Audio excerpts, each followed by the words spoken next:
to be represented. You were a prosecutor of the court and also a defender. It's not an unusual thing, but from where you're standing at a philosophical, ethical, point of departure, when does a client become someone who doesn't deserve representation, or does everyone, no matter how heinous the crime that they're accused of, deserve the right to be represented? Well, my answer to that is quite simple. Everybody deserves a right to representation, fair and competent representation. Everyone deserves a right to a fair trial. Whether or not I would choose to represent everyone is a separate matter in time. Now, of course, you have had clients who have been accused of genocide.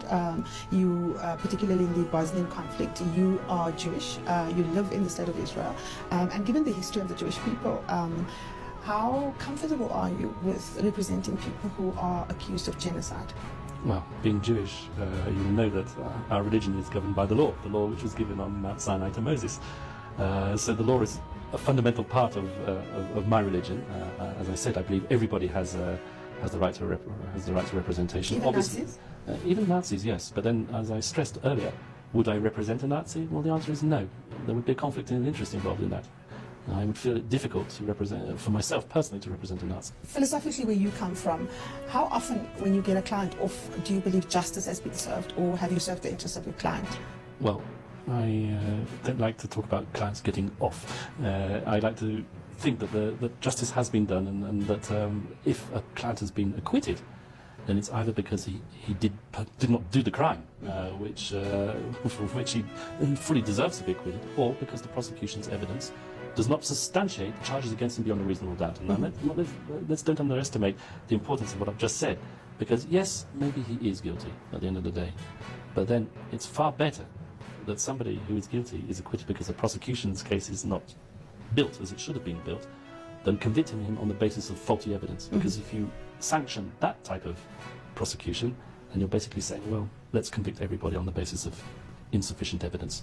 And yes, it is better that the one guilty person does get off than you convict a whole load of people on the basis of faulty evidence. Alright, isang mapagpalang araw po mga kababayan, at welcome po dito ulit sa ating YouTube channel. So muli po tayong magkakaroon ng reaction video dito po sa short clip na nakuha natin, no, about po dito kay Attorney Nicholas Kaufman.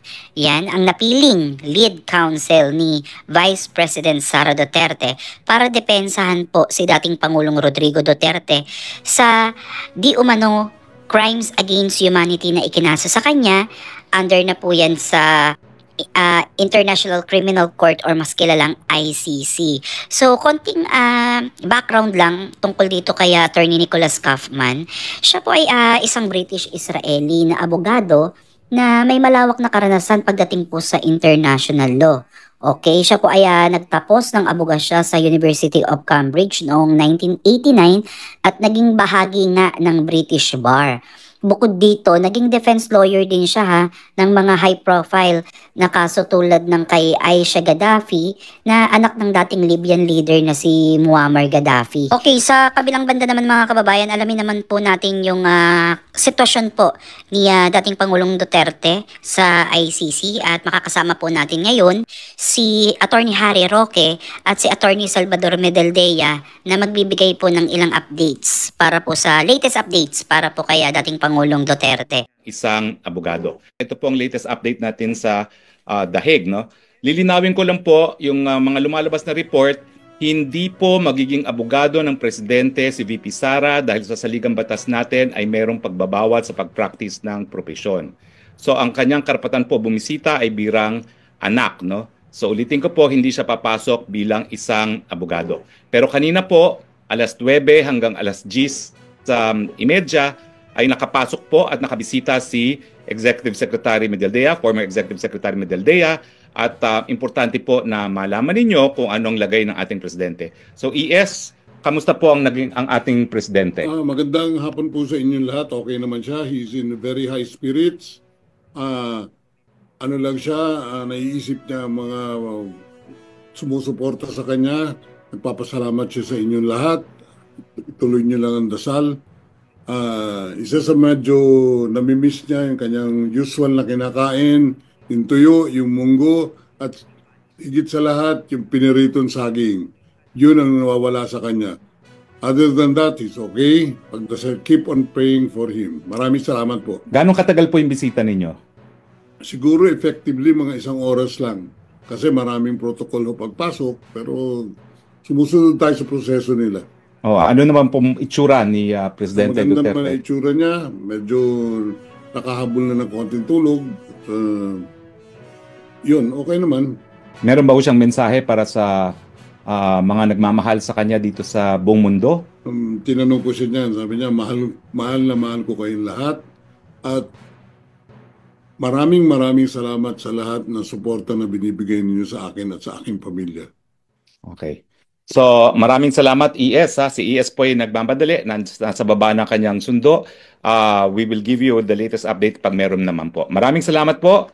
From The Hague, Harry Roque po, your spokes. Bye-bye. At para naman po sa mga nagtatanong po sa atin ng naging pahayag po ng OSG or yung Office of the Solicitor General ng Pilipinas, sinabi na po nila na hindi nila maaaring epektibong katawanin ang mga respondent sa mga petisyon ng habeas corpus na isinampa nga ng mga anak ni dating Pangulong Rodrigo Duterte. Ang dahilan nito ay ang matibay na paninindigan ng OSG na walang jurisdiction ang International Criminal Court or yung ICC sa Pilipinas. Kasi nga po kung maaalala nyo po, nag-withdraw na po ang bansang Pilipinas mula sa Rome Statute noong 2019. So 2018 yun pero naging effective siya ng 2019 if I'm not mistaken. So ang petisyon ay isinampa po ni Veronica Kitty Duterte, o mas kilalang bilang Kitty Duterte, Davao City Mayor Sebastian Baste at Davao City Representative Paulo Pulong Duterte. Ang layunin nila ay ideklarang labag sa konstitusyon ang pakikipagtulungan ng gobyerno sa ICC at hilingin ang pagpapabalik sa kanilang ama mula sa Netherlands o sa The Hague. Okay? So, ayan mukhang magiging masalimuot ang usaping ito kasi syempre 'di ba parang mahahati na po yung gobyerno laban po sa ito katulad nito nila Kitty Duterte sa mga anak ni Duterte. Parang alam niyo 'yon, parang hindi natin alam kung ano yung mga susunod na mangyayari pero makikita nga natin na hindi pumabor yung abogado sana ng gobyerno. Ito kasi yung OSG ang tagapagtanggol ng mga nanunungkulan sa gobyerno or sa mismong gobyerno. Pero siya po ay ayaw mamagitan sa usaping ito kasi nga syempre naniniwala sila na wala ng jurisdiction ang ICC sa Pilipinas. So ayan mga kababayan, ano ba yung masasabi ninyo dito sa ating naging komentaryo ngayong araw na to? Napakarami natin ngayong